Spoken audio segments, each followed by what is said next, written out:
Когда моя троюродная сестра решила выйти замуж, бабушку пригласили на свадьбу. Так мило, что и не вспомнили про бедную старушку. Умилилась бабушка, выбирая себе наряд на торжество.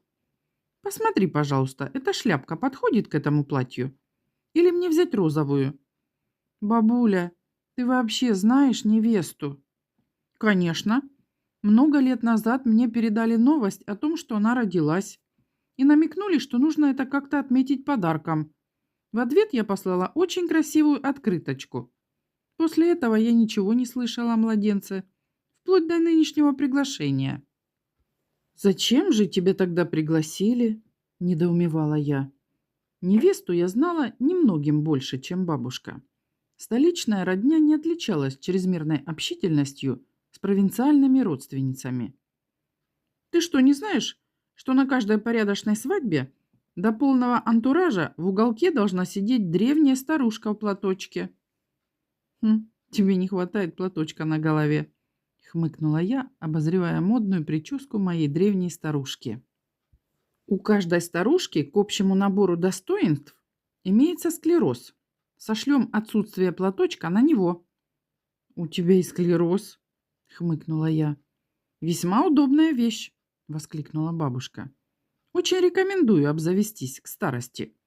Благодаря ему можно забыть много совершенно ненужных вещей. И что особенно важно, людей. Особенно тех, кого нужно отблагодарить за приглашение на свадьбу ответным приглашением погостить в маленьком домике у моря». Ну да, конечно, домик у моря стал объектом пристального внимания многих родственников, доселе упорно забывавших о бабушкином существовании. На свадьбу, впрочем, мы поехали. Бабушка поставила родственников в известность, что не может приехать без сопровождения в моем лице. Кто-то же должен периодически подносить старой женщине стакан вина. Я всячески отбрыкивалась от этого визита, но у бабушки всегда в рукаве было несколько козырей. В частности, она потрясла перед моим носом парочкой билетов на модный спектакль в одном из столичных театров. И я сдалась.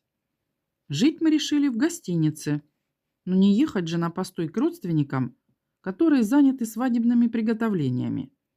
Они, конечно, говорили, что соседская старушка с удовольствием пустит на денек переночевать бабушку.